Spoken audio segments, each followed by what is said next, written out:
Hello guys, இந்த வீடியோல dungeon odyssey மேன்வாவோட 13வது episode explanation தான் பார்க்க போறோம். மத்த 12 எபிசோட் எக்ஸ்பிளனேஷன் பார்க்காதவங்க லிங்க் டிஸ்கிரிப்ஷன்ல கொடுத்திருக்கேன், போய் செக் பண்ணி பாருங்க. அதுக்கப்புறம் யாராச்சும் இந்த வீடியோக்கு லைக் போடாம பார்த்துட்டீங்கன்னா மறக்காம லைக் போட்டு பாருங்க. அப்பதான் இந்த வீடியோவை நிறைய பேருக்கு ரெக்கமெண்ட் பண்ணும், எனக்குமே வீடியோ போறதுக்கு ஒரு மோட்டிவேஷன் இருக்கும். போன சாப்டர்ஸ்ல நம்ம ஹீரோ வந்துட்டு அந்த ரிக்ஷாஷா சொன்ன மாதிரி பிளட் கிளப்போட இடத்துக்கு போவான். பட் அவ வந்துட்டு பொய் சொல்றா அப்படின்னு சொல்லிட்டு கண்டுபிடிச்சு கடைசியில் அவளை அட்டாக் பண்ண போயிருப்பான். அதுக்கப்புறம் என்ன நினைச்சு அப்படின்ட்டு இந்த வீடியோல பார்க்கலாம்.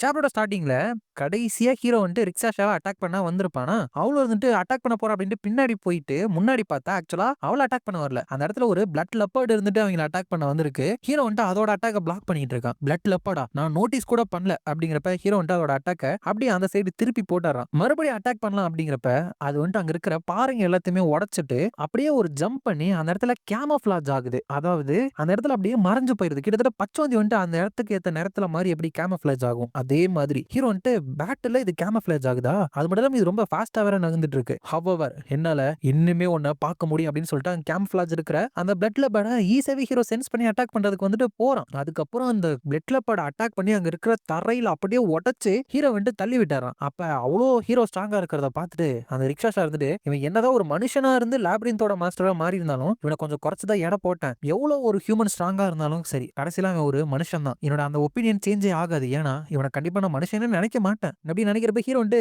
எவ்வளவு நேரத்துக்கு அப்படியே அங்க உட்காந்துருக்கலாம் அப்படின்னு நினைச்சிட்டு இருக்கேன். நம்மளோட கான்வர்சேஷன் அந்த சண்டைக்கு அப்புறம் தொடரலாம். இந்த இடத்துல இருந்து ஓடணும் அப்படின்னா நான் உனக்கு தடுக்க மாட்டேன், ஓடிக்கோ. பட் திரும்பி நம்ம மீட் பண்ணோம் அப்படின்னா பேசுறதுக்கு கூட அந்த தருணத்துல உனக்கு நான் சான்ஸ் கொடுக்கவே மாட்டேன் அப்படிங்கிறப்ப அவர் வந்துட்டு கண்டிப்பா இவன் இந்த லாப்ரின்த்ல பிறந்த ஒரு மான்ஸ்டர் தான் அப்படின்னு நினைச்சிட்டு, உங்களால இந்த பிளட் கிளப்போட வந்துட்டு பார்க்க முடியுதா அப்படிங்கிறப்ப ஹீரோ வந்துட்டு தட்ஸ் ரைட், இது வந்துட்டு நகர மாட்டேங்குது, இது வந்துட்டு ரெக்கவர் ஆயிட்டு இருக்கா அப்படின்னு கேட்டு ஃபர்ஸ்ட் டைம் இந்த பாராசைட்டோட பவர் வந்துட்டு இந்த அளவுக்கு நான் யூஸ் பண்ணிருக்கேன். இது என்னோட ஸ்டாமினாவை நிறையவே குறைச்சிருது. சோ இப்படியே போச்சு அப்படின்னா பாராசைட் இல்லாம தான் நான் சண்டை போடணும் போல, முடிஞ்ச அளவுக்கு இது சீக்கிரமா முடிக்கணும் அப்படின்னு நினைச்சிட்டு இருக்கப்ப ரிக்ஷாஷா இருந்துட்டு மாஸ்டர் த பிளட் லெப்பர்ட் இன்னொன்னு வந்துட்டு அட்டாக் பண்ண போயிட்டு இருக்கு அப்படிங்கிறப்ப அங்க ஹீரோட குரூப் இருக்குல்ல அதை தான் வந்துட்டு அட்டாக் பண்ண போயிட்டு இருக்கு. அது அங்க ஒளிஞ்சிருந்திருக்கு. அப்ப அது ஸ்ட்ரெயிட்டா வந்துட்டு அந்த குரூப்ல மெஜிஷியன் நாகா இருக்குல்ல அதை வந்துட்டு அப்படியே கடிச்சு போட்டுருது. ஹீரோ வேகமா அதை போய் காப்பாத்தலான்னு பார்த்தா இன்னொரு பிளட் லெப்பர்ட் வந்துட்டு நம்ம ஹீரோட வழியை வந்துட்டு மறைச்சிருது. அப்ப ஹீரோ இது அந்த ஸ்பைடரோட சிச்சுவேஷன் மாதிரியே இருக்கு, எனக்கு வந்துட்டு இது சுத்தமா பிடிக்கவே இல்லை அப்படின்ட்டு மனசுக்குள்ள பாராசைட் உன்னோட பவர்ஸை வந்துட்டு நீ சேவ் பண்ணி வச்சுக்கோ, இல்லனா அதுங்க ரெண்டு தோக்கடிக்கிறதுக்குள்ள நம்மளோட ஸ்டெமினா வந்துட்டு தீர்ந்து போயிடும் அப்படிங்கிறப்ப ரிக்ஷாஷா இருந்துட்டு மாஸ்டர் நான் வந்துட்டு நாகாக்கு வந்துட்டு சப்போர்ட் பண்றேன் அப்படிங்கிறப்ப ஹீரோ வந்துட்டு நீ பின்னாடியே இரு, அங்கேயே நின்று இந்த சிச்சுவேஷனை வந்துட்டு அசஸ் பண்ணிக்கோ, எனக்கு உங்களோட ஹெல்ப் எல்லாம் தேவையே கிடையாது, ஏன்னா என்னோட சோல்ஜர்ஸை வந்துட்டு நீ குறைச்சி எடை போடாத அப்படிங்கிறப்ப அதுல ஹீலர் நாகா இருக்கும்ல அது வந்துட்டு அந்த மெஜிஷியன் நாகா வந்துட்டு ஹீல் பண்ணிட்டு இருக்கு. அப்ப அந்த வாரியர் நாகா இருந்துட்டு மெஜிஷியன் எப்படி பண்ணிட்டு இருக்கான் அப்படிங்கிறப்ப ஹீலர் நாகா இருந்துட்டு நிலைமை கொஞ்சம் மோசமா தான் இருக்கு, நான் ஹீலிங்கை ஸ்டாப் பண்ணிட்டேன் அப்படின்னா அவன் இறந்துருவான் அப்படிங்கிறப்ப நாகா வாரியர் இருந்துட்டு அந்த மெஜிஷியன் நம்ம கிங்குக்கு ரொம்பவே ஸ்பெஷலானவன், சோ அவனை என்ன ஆனாலும் நம்ம ப்ரொடெக்ட் பண்ணியே ஆகணும் நம்மளோட கிங் வர வரைக்கும் அப்படின்னு சொல்லிட்டு அந்த பிளட் லெப்பர்ட் அட்டாக் பண்ண வரப்ப இந்த நாகா வாரியர் வந்துட்டு அட்டாக் பண்ணுது. ஆனா அதுக்கு எதுவுமே ஆகல, திருப்பி ஈஸியாவே அந்த நாகா வாரியரை அந்த பிளட் லெப்பர்ட் அட்டாக் பண்ணிருது. அதுக்கப்புறம் திருப்பி அட்டாக் பண்ணலான்னு போனாலும் அங்க இருக்கிற நாகா வாரியரோட கையவே அந்த பிளட் லெப்பர்ட் இருந்துட்டு கடிச்சு சாப்பிட்டுருது. அதுக்கப்புறம் அங்க இருந்து அந்த நாகா வாரியரை அடிச்சு வாளால தூக்கி வீசிடுது. பட் இது டிஃப்ரெண்ட் வாரியர் அப்படின்னு நினைக்கிறேன், ஏன்னா இதுக்கு ரெண்டு கையுமே இருக்கிற மாதிரி இருக்கு. அப்ப அந்த தூக்கி வீசப்பட்ட நாகா வாரியர் முன்னாடி பாக்குறப்ப ஒரு நாகா சோல்ஜரை அந்த பிளட் லெப்பர்ட் இருந்துட்டு வாயில கடிச்சு தூக்கிருச்சு. அந்த நாகா சோல்ஜர் என்னதான் அதோட கத்தியை வச்சு ட்ரை பண்ணாலும் அதோட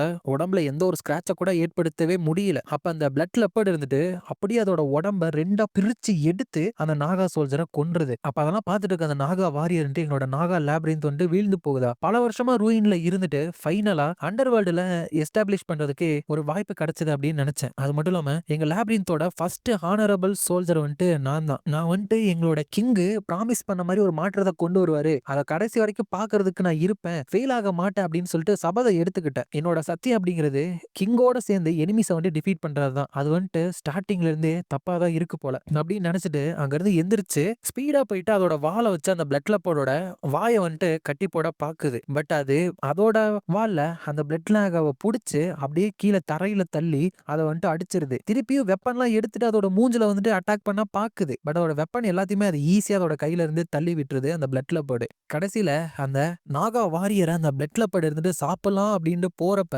ரெக்வயர்மெண்ட் வந்துட்டு உங்களுக்கு சாட்டிஸ்ஃபை ஆயிருச்சு. நாகா வாரியரோட ஆசைக்கு வந்துட்டு த ஹால் ஆஃப் ஹீரோஸ் இருந்துட்டு ரெஸ்பாண்ட் பண்ணுது அப்படின்னு வருது. அப்ப அதோட உடம்பு எல்லாத்துலயுமே திடீர்னு ப்ளூ கலர்ல என்னமோ ஒரு ஃபிளேம்ஸ் வந்துட்டு வர ஆரம்பிக்குது. ஏன்னா வந்துட்டு எப்படி என்னால ஒரு சோல்ஜர்னு சொல்லிக்க முடியும்? ஃபர்ஸ்டா கிங்க ப்ரொடெக்ட் பண்ண வேண்டிய நானே ஃபியர்னாலையும் டெத் வந்துருமோ அப்படிங்கிற ஒரு விஷயத்தினாலையும் என்னோட கிங்க வந்து என்ன ப்ரொடெக்ட் பண்ணுவார் அப்படின்னு நினைச்சிட்டு இருக்கேன். இன்னைக்கு நீ வந்துட்டு என் கூட சேர்ந்து சாக போற அப்படின்னு சொல்லிட்டு கொஞ்சம் கொஞ்சமா டிரான்ஸ்ஃபார்ம் ஆகி அந்த பிளட் லெப்பர்டை வந்துட்டு அட்டாக் பண்ண வந்துட்டு இருக்கான். இந்த ப்ராசஸ்க்கு பேரு ஹீரோசைசேஷன் அப்படின்னு போட்டிருக்கு. நாகா சோல்ஜரோட ஹீரோசைசேஷன் பிகன் ஆயிடுச்சுன்னு வந்திருக்கு. சோ மேபி இது நாகா வாரியர் இல்ல போல, நாகா சோல்ஜர் தான் போட்டிருக்கு. பட் நாகா சோல்ஜர் பச்சை கலர்ல தான் இருக்கணும். மேபி டிரான்ஸ்லேஷன்ல ஏதாச்சும் ஒரு தப்பா இருக்கலாம்.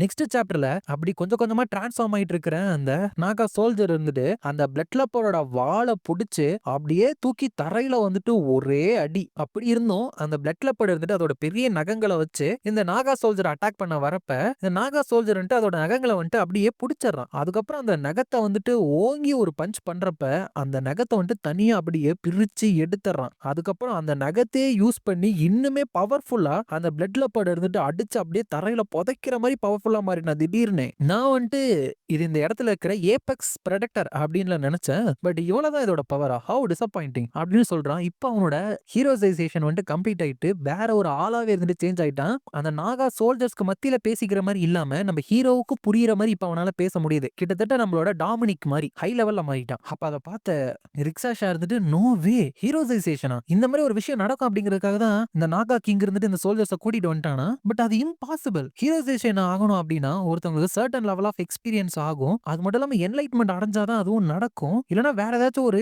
எக்ஸ்பீரியன்ஸ் வந்துட்டு அந்த விஷயத்தை ட்ரிகர் பண்ணணும். பட் அவங்க ஹீரோவா மாறுறாங்களா இல்லையா அப்படிங்கிறது யாரு மாறுறாங்களோ அவங்களுக்கு மட்டும் தான் தெரியும். சோ கண்டிப்பா இந்த நாகா கிங் இவங்களை கூட்டிட்டு வந்து இன்டென்ஷனலா அதை ட்ரிகர் பண்ணி விட்டுருக்க மாட்டான். பட் என்னோட சோல்ஜர்ஸை குறைச்சு எடை போடாது அப்படின்னு சொல்லிட்டு அந்த நாகா கிங் சொன்னால அப்படின்னு அவனுக்கு தெரிஞ்சிருக்கும் அப்படி மாற போறாங்க அப்படின்னு சொல்லிட்டு. இன்னும் எவ்வளவு சர்ப்ரைஸ் எனக்காக அவன் வச்சிருக்கான் கிங் ஆஃப் நாகா அப்படின்னு நினைச்சிட்டு இருக்கப்ப அவன் நினைக்கிற மாதிரி இல்ல, ஹீரோக்கு இந்த ஹீரோசைசேஷன் அப்படின்னு என்ன சுத்தமா ஐடியாவே கிடையாது. எனக்கு என்ன நடந்துச்சு அப்படின்னு தெரியல. பட் ஒரே ஒரு விஷயம் மட்டும் எனக்கு நல்லா தெரியும், இதுக்கு மேலேயும் நான் ஹோல்டு பேக் பண்ண தேவையே கிடையாது அப்படின்னு சொல்லிட்டு அந்த பாராசைட்டோட ஃபுல் பவரை வந்துட்டு ஹீரோ யூஸ் பண்ற மாதிரி தெரியுது. இந்த சைடு அந்த நாகா சோல்ஜர் ஹீரோவா மாறினால அவர் இருந்துட்டு ஃபேஸ் பண்ணிட்டு இருந்த அந்த பிளட் லெப்பர்ட் கொஞ்சம் கொஞ்சமா கேமஃபிளாஜ் ஆகி அந்த இடத்துல மறைய பாக்குது. அவனு எங்கடா வருது அப்படின்னு பாக்குறப்ப பின்னாடி ஒரு நாகா வாரியரோட கையை வந்துட்டு கடிச்சு வச்சதுல அங்க இருக்கிறவங்க தான் இருந்துட்டு அட்டாக் பண்ண போயிட்டு இருக்கு. ஆனா அப்ப ஸ்பீடா அந்த எவால்வான நாகா சோல்ஜர் போயிட்டு அட்டாக் பண்றப்ப அது பின்னாடி போயிட்டு மறுபடியும் கேமஃபிளாஜ் ஆகி அந்த இடத்துல இருந்து மறைஞ்சு போயிருது. அப்ப இந்த நாகா வாரியர் வந்துட்டு இதுக்கு முன்னாடி உங்கள்ட்ட இருந்த ஸ்பிரிட் எல்லாமே இப்ப எங்க போச்சு? ஒளிஞ்சுக்கிறதுல இருந்து வெளியே வந்து எனக்கு நேருக்கு நேரா சண்டை போடு, சோ யுவர் ஷெல்ஃப் அப்படின்னு சொல்லிட்டு இருக்கப்ப ரிக்ஷாஷா இருந்துட்டு நோ, இப்படிதான் பிளட் லெப்பர்ட் வந்துட்டு நார்மலாவே ஃபைட் பண்ணும். அவங்களோட வீக் பாடியை வந்துட்டு மேக்கப் பண்றதுக்காக இந்த மாதிரி தான் ஒளிஞ்சு வந்துட்டு சண்டை போடும். இவன் வந்துட்டு ஹீரோசைசேஷனுக்கு உள்ளானதுக்கு அப்புறமும் கூட அவனோட மாஸ்டர் மாதிரி அந்த பிளட் லெப்பர்ட வெறும் கண்களால பார்க்க முடியல போல. அந்த பிளட் லெப்பர்டோட ஸ்பீடை இருந்துட்டு இவனால ஃபாலோ பண்ண முடியல. மோர் ஓவர் காயம் பட்டிருக்கிற நாகாஸை வேற அவன் ப்ரொடெக்ட் பண்ண வேண்டியது இருக்குது. கண்டிப்பா இந்த சிச்சுவேஷன் வந்துட்டு அவனுக்கு ஃபேவரபிளா இல்ல. அப்படிங்கிறப்ப அந்த கடிப்பட்ட மெஜிஷியன் வந்துட்டு எந்திரிக்குது. அப்ப இந்த எவால்வ் ஆனது மெஜிஷியன் நீ வந்துட்டு நல்லா தானே இருக்க அப்படிங்கிறப்ப ஹீலர் நாகா இருந்துட்டு உன்னோட ஆர்கன்ஸ் எல்லாமே டேமேஜ் ஆயிருக்கு, நீ வந்துட்டு அதுக்குள்ள மூவ் பண்ண கூடாது அப்படிங்கிறப்ப இந்த எவால்வ் ஆனதோ தட்ஸ் ரைட், நம்ம வந்துட்டு ஒரு பேட்டிலுக்கு நடுவுல இருக்கோம், நீ வந்துட்டு கேர்ஃபுல்லா இருக்கணும் அப்படின்னு சொல்றப்ப உங்களுக்கு பின்னாடி பார்த்தா தெரியும் கேமஃபிளாஜ்ல இருந்து அந்த பிளட் லெப்பர்ட் இருந்துட்டு திரும்பி வந்துகிட்டு இருக்கு. ஆனா அதை அட்டாக் பண்றதுக்குள்ள அந்த மெஜிஷியன் நாகா இருந்துட்டு அதோட ஐஸ் மேஜிக்கை யூஸ் பண்ணி இவங்க எல்லாரையும் சுத்தி ஒரு ஐஸ் ஷீல்டை வந்துட்டு போட்டுருது. அப்ப இந்த எவால்வான நாகா இருந்துட்டு எதுக்காக நீ சாகர நிலைமையில இருக்கிறப்ப உன்னை இந்த அளவுக்கு புஷ் பண்ணிக்கிற, நீ வந்துட்டு கிரேசியா அப்படின்னு கேட்க அந்த நாகா மெஜிஷியன் இருந்துட்டு என்கிட்ட இருக்கிற மோஸ்ட் ஆஃப் த ரிமைனிங் மானாவை இந்த சிவரை கிரியேட் பண்றதுக்காக நான் யூஸ் பண்ணிட்டேன், இதுக்கப்புறம் நீ எங்களை பத்தி கவலைப்பட தேவையே இல்லை, உன்னோட ஃபுல் பவரை யூஸ் பண்ணாலும் இந்த வாலை பிரேக் பண்ண முடியாது, சோ கவலைப்படாம உன்னோட ஃபுல் பவர்ல சண்டை போடு அப்படிங்கிறப்ப அந்த எவால்வான நாகவும் நீ சொன்ன எல்லா விஷயத்துக்கும் நான் அக்ரி பண்ணல, பட் தட் ஜஸ்ட் ஃபைன், இப்ப வெளியே மட்டும் அந்த சவரை வச்சு கவர் பண்ணாம நீங்க நிக்கிற ஃப்ளோரையுமே இருந்துட்டு கவர் பண்ணா நல்லா இருக்கும் அப்படிங்கிறப்ப எதுக்கு ஃப்ளோர் அப்படின்னு கேட்க அந்த எவால்வான நாகண்டு ஏன்னா இந்த ஃப்ளோர் இருந்துட்டு நான் அப்படியே உடைச்சு தூள் தூளாக்க போறேன் அப்படின்னு சொல்லிட்டு அங்க இருக்கிற ஃப்ளோரை உடைக்கிறப்ப அது எல்லாமே பீஸ் பீஸா பிரிஞ்சிருது. அதுக்கப்புறம் இவன் கையில அதோட நகத்தை வச்சு தானே சண்டை போட்டுட்டு இருந்தான், அதை தூக்கி வீசுறப்ப மறுபடியும் அது கேமஃபிளாஜ் ஆகி மறைஞ்சு போயிருது. ஆனா அங்க இருக்கிற ஒரு பெரிய பாறையை வந்துட்டு தூக்கி வீசி என்னால உன்னை பார்க்க முடியுது அப்படின்னு சொல்லிட்டு அந்த பிளட் லெப்பர்ட் மேல தூக்கி வீசி அட்டாக் பண்ணினான். எப்படியும் அந்த தரையை உடைக்கிறது மூலியமா அதோட கேமோஃப்ளாஜை கவுண்டர் பண்ண அவன் கத்துக்கிட்டான் போல. அதுக்கப்புறம் மறுபடியும் அந்த பிளட் லெப்பர்ட் வந்துட்டு அதோட நகங்களை வச்சு இவனை அட்டாக் பண்ண வரப்ப மறுபடியும் தடுத்து அதோட ஒரு நகத்தை வந்துட்டு உடைச்சு அதை குத்தலாம் அப்படின்னு போறப்ப மறுபடியும் அங்கிருந்து தப்பிச்சு ஸ்பீடா வந்துட்டு ஓடி போயிருது. மறுபடியும் என்ன ஓடி போயிட்டியா, பட் இந்த தடவை என்கிட்ட இருந்து உன்னால தப்பிக்க முடியாது அப்படின்னு சொல்லிட்டு அந்த நகத்தை வீசலான்னு பாக்குறப்ப